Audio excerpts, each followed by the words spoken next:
নমস্কার বন্ধুরা, four divine বাংলাতে তোমাদের সকলকে অনেক অনেক স্বাগত জানিয়ে আজকে রেসিপিটা আমি শুরু করছি।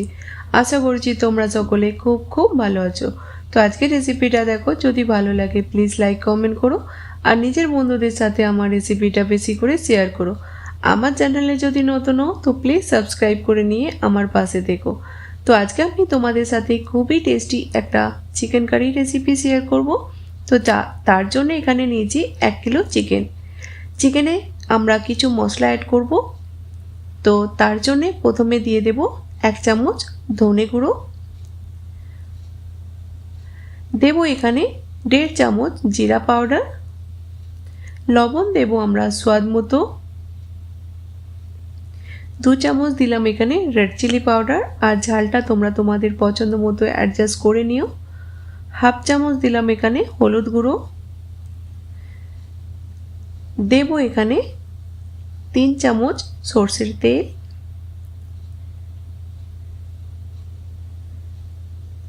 আর দেব এখানে আদা রসুনের পেস্ট 3 চামচ। ভালোভাবে আমরা মিক্স করে নেব। আর চিকেনকে আমরা কমসে কম 1 ঘন্টা ম্যারিনেট করে রাখবো, তারপর আমরা রেসিপিটা শুরু করব। ভালোভাবে মিক্স করে নিলাম। এবার আমরা ঢাকা দিয়ে কমসে কম 1 ঘন্টা রাখবো, তারপর আমরা রেসিপি শুরু করব। 1 ঘন্টা পর আমরা একটা প্যান নিয়ে নেব। প্যানেতে দেব আমি 1/2 কাপ তেল। তেল যদি তোমাদের এখানে বেশি মনে হয় তো তোমরা তোমাদের মতো অ্যাডজাস্ট করে নিও।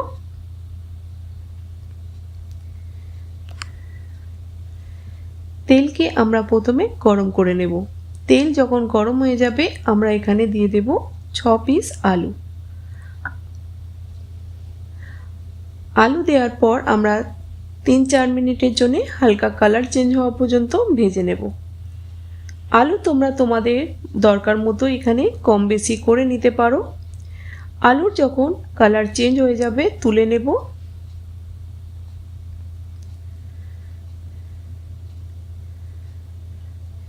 এবার আমরা এই তেলেতেই দিয়ে দেব 2টো তেজপাতা আর 1 চামচ গোটা জিরে। জিরে যখন ভাজা হয়ে যাবে আমরা দিয়ে দেব এখানে 2টো বড় সাইজের পেঁয়াজ,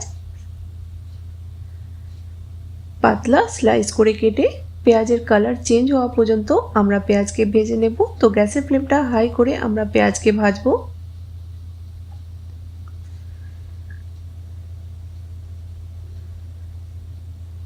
পেঁয়াজ যখন ভাজা হয়ে যাবে আমরা দিয়ে দেব এখানে 3টে মিডিয়াম সাইজের টমাটার স্লাইস করে কেটে।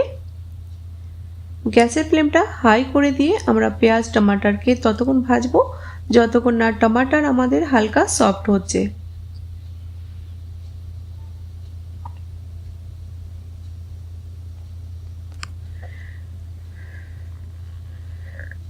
হালকা যখন টমাটার আমাদের সফট হয়ে যাবে আমরা দিয়ে দেব এখানে চিকেন।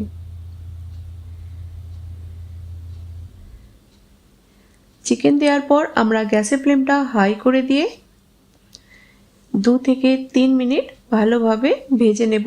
তারপর আমরা প্যানকে কভার করে দিয়ে চিকেনকে হতে দেব। তো দেখো ভালোভাবে মিক্স করে নিচ্ছে। আর 2 মিনিট আমরা হাই ফ্লেমেতে প্রথমে চিকেনটাকে খুলে ভেজে নেব।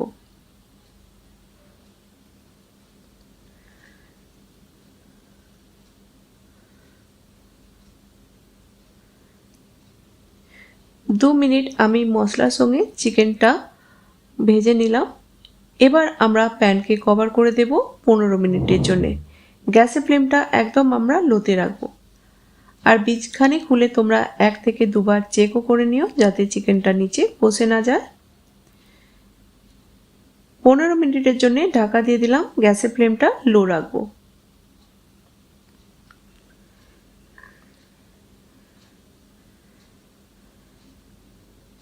পনেরো মিনিট পর আমি বীজখানে খুলে 2 বার স্প্যাচুলা দিয়ে চালিয়ে নিয়েছিলাম। এবার দিয়ে দেব আমি 1/2 চামচ গরম মশলা, 4টে কাঁচা লঙ্কা বীজখান থেকে চিরা লাগিয়ে দিয়ে দিলাম, আর দিয়ে দেব এখানে ভেজে রাখা আলু। একবার মিক্স করব।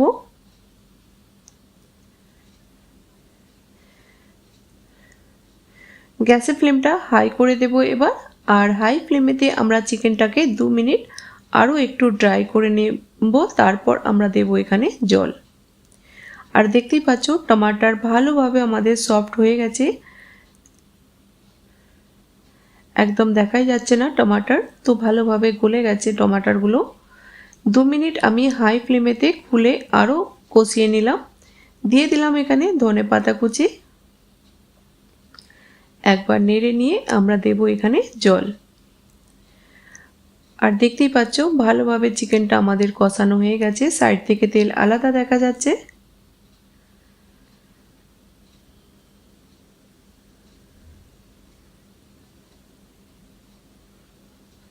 তো 2 কাপ আমি জল দিয়ে দিলাম। আর ঝোলটা তোমরা তোমাদের পছন্দ মতো অ্যাডজাস্ট করতে পারো। তো হাফ লিটার আমি জল দিয়ে দিলাম।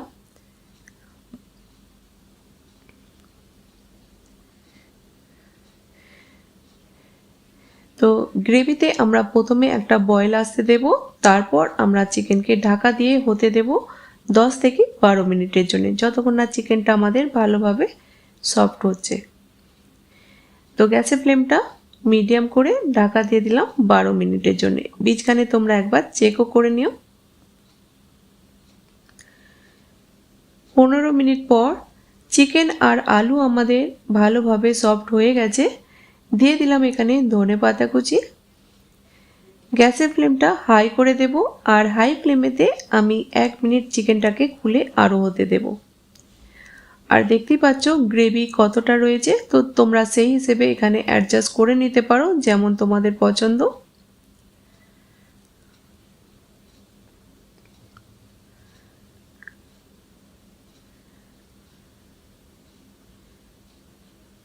এক মিনিট পর দিয়ে দেব এখানে 1 চামচ দেশি ঘি। ঘি দেওয়া একদমই অপশনাল, যদি না চাও তো স্কিপ করতে পারো। ঘি দেওয়ার পর একবার মিক্স করে আমরা গ্যাসের ফ্লেমটা বন্ধ করে দেব। আমাদের তৈরি হয়ে গেল খুবই টেস্টি চিকেন কারি। তো আমরা এটাকে সার্ভ করে নেব একটা প্লেটেতে।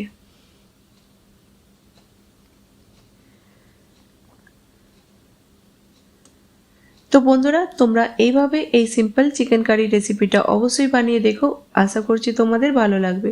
তো এটা বানাও, খাও, তারপরে বলো তোমাদের কেমন লাগলো। ভালো লাগলে অবশ্যই বন্ধুদের সাথে শেয়ার করো। আর আমার চ্যানেলে যদি নতুন হও তো প্লিজ সাবস্ক্রাইব করে নিয়ে পাশে থেকো। তো নতুন কোনো রেসিপির সঙ্গে আবার দেখা হবে, ততক্ষণ ভালো থেকো, সুস্থ থেকো।